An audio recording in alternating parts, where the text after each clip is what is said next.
നമസ്കാരം മക്കളെ, നമുക്ക് പഠിക്കാം. സ്വരാക്ഷരങ്ങളില് 15 അക്ഷരത്തില് 12ാമത്തെ സ്വരാക്ഷരമാണ് എത്തി നിൽക്കുന്നത്. അതില് ഒരു 11 ചിഹ്നം വരെ നമ്മളിപ്പോൾ പഠിച്ചു കഴിഞ്ഞിട്ടുണ്ട്. 11 സ്വരാക്ഷരങ്ങളുടെ ചിഹ്നം വരെ നമ്മളിപ്പോൾ പഠിച്ചു കഴിഞ്ഞിട്ടുണ്ട്. ഈ ചിഹ്നങ്ങളെല്ലാം നമുക്ക് നല്ലപോലെ എഴുതാനും വായിക്കാനും കിട്ടുന്നില്ലേ എന്ന് നമ്മൾ എപ്പോഴും ഉറപ്പാക്കിയിരിക്കണം. ഈ ചിഹ്നങ്ങൾ വരുന്നതായ ധാരാളം വാക്കുകൾ എഴുതാനും വായിക്കാനും ഒക്കെ ശ്രമിച്ചു കഴിഞ്ഞാൽ നമുക്ക് ഒരിക്കലും മറന്നു പോകാതെ തന്നെ ഈ ചിഹ്നങ്ങളൊക്കെ ഓർത്തു വെക്കാൻ സാധിക്കും.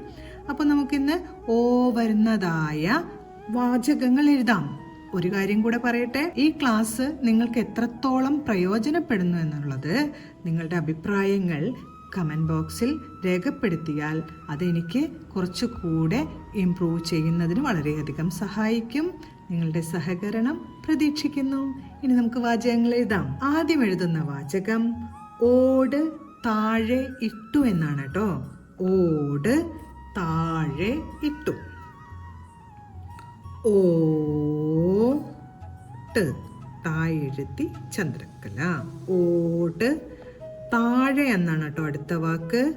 താഴെ ഏടെ ചിഹ്നം എഴുതി ഴ വരച്ചു. ഈ ഴായും യായും എല്ലാം പരസ്പരം അങ്ങോട്ടും ഇങ്ങോട്ടും മാറിപ്പോകാറുണ്ട്. ഇത് ഴായാണ്, ഇത് യായാണ്.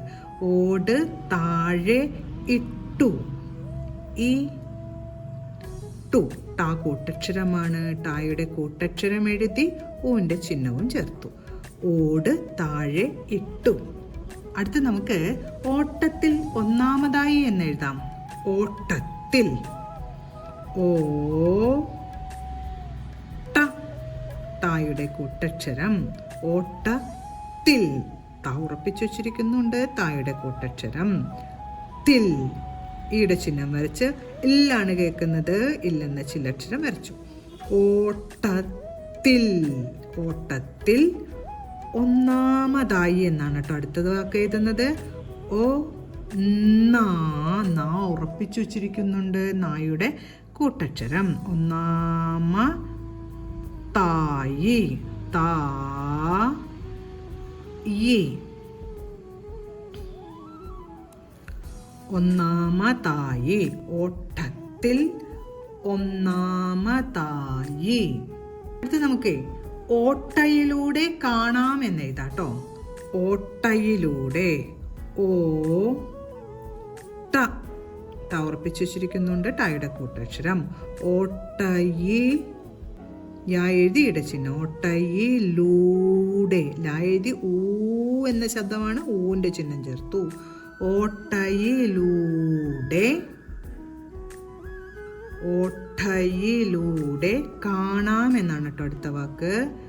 കാണാം. എഴുതി ആയുടെ ചിഹ്നവും പൂജ്യവും. കാണാം. ഓട്ടയിലൂടെ കാണാം. അപ്പൊ നമ്മൾ ഇന്ന് ഓ എന്ന സ്വരാക്ഷരം വരുന്ന വാചകങ്ങളാണ് എഴുതിയത്. ആദ്യം എഴുതിയ വാചകം ഓട് താഴെ ഇട്ടു. അടുത്തത് ഓട്ടത്തിൽ ഒന്നാമതായി. അവസാനം എഴുതിയത് ഓട്ടയിലൂടെ കാണാം. നമ്മൾ ഇന്ന് പഠിച്ച ഓരോ വാചകങ്ങളും പറഞ്ഞുകൊണ്ട് എഴുതി പഠിക്കാൻ ശ്രമിക്കണം. അടുത്ത ക്ലാസ്സിൽ കാണാം മക്കളെ. നമസ്കാരം.